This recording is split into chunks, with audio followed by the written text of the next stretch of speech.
La cérémonie de mariage collectif correspond au jour de Ziara à l'endroit du Khalif Seydina El Hadji Abdoulaye Thiaw Laye, une fois par an, et qui consacre donc pratiquement la présence de tous les représentants du Khalif dans les différentes localités, dans les villages.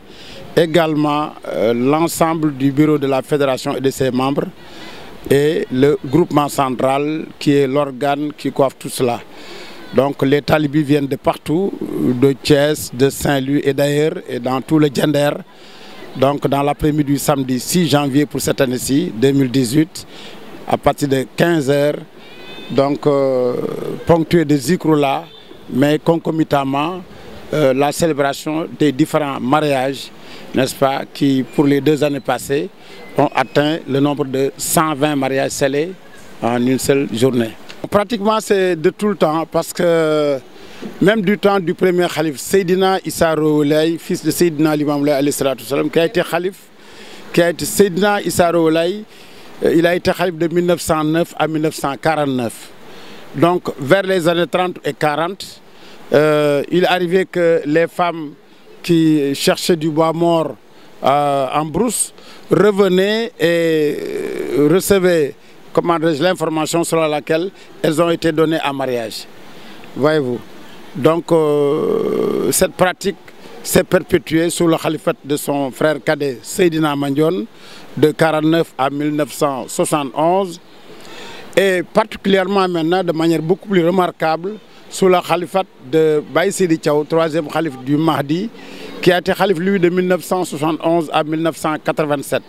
Donc les années phares de ces mariages se situe en 1981 et 1984. Il est arrivé où, par exemple, en 1984, que 500 mariages soient célébrés sur une période relativement courte. Et c'est le Khalif lui-même qui s'est déplacé avec ses 2 frères, que sont Seydina Mame Alassane Laye et Seydina Abdoulaye Thiaw Laye, l'actuel Khalif, qui dans le passé est le porte-parole. Donc c'est comme ça que beaucoup de mariages donc, ont été scellés. Et ce sont souvent, en tout cas, des mariages qui ne connaissent pas de soubresaut. Ce sont des mariages, naturellement c'est recommandé par le Khalif, puisque lui-même, avant qu'il ne soit Khalif, il le faisait pour le compte de ses frères ou de ses pères. Donc aujourd'hui qu'il soit Khalif, c'est normal que ça puisse continuer. Parce que cela n'a rien à voir avec les mariages au jour du baptême de la fille. Mais puisque...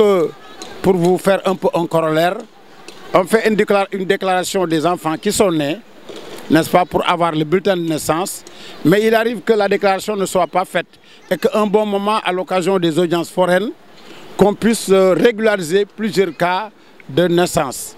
Mais du point de vue valeur juridique, le bulletin de naissance délivré sur la base, à l'occasion plutôt d'une audience foraine, n'est-ce pas, supervisé par un juge, un magistrat, et la même valeur que le bulletin de naissance délivré, en tout cas une semaine après le baptême de l'enfant.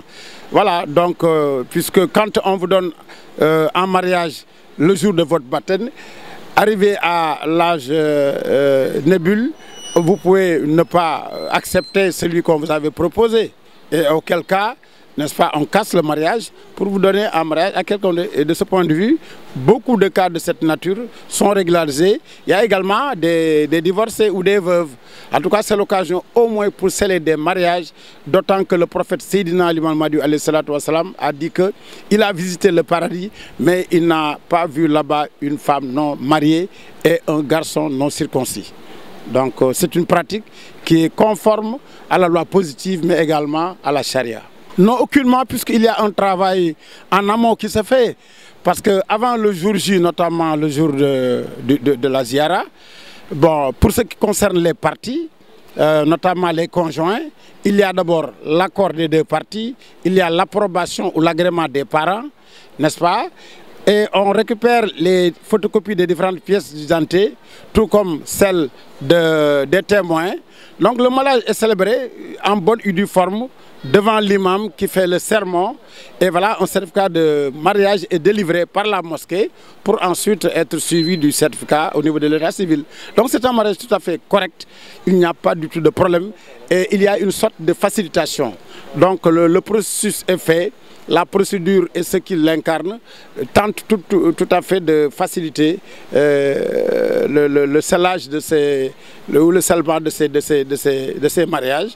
Voilà, et puis ça fait l'affaire et le bonheur en tout cas des deux conjoints, mais également des parents.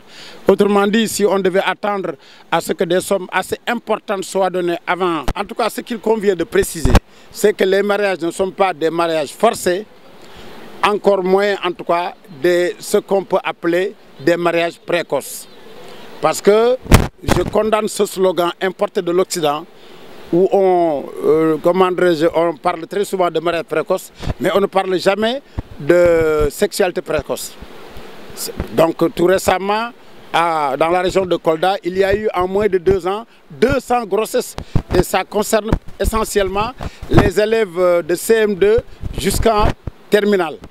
Donc quelque part, si ces enfants-là, ces filles-là deviennent des filles mères, eh bien le résultat est le même. Donc autant le faire dans la légalité. Et de ce point de vue, pour une population sénégalaise à 95% musulmane, moi je crois que la formule là est la meilleure pour tout de même se conformer aux prescriptions du Coran.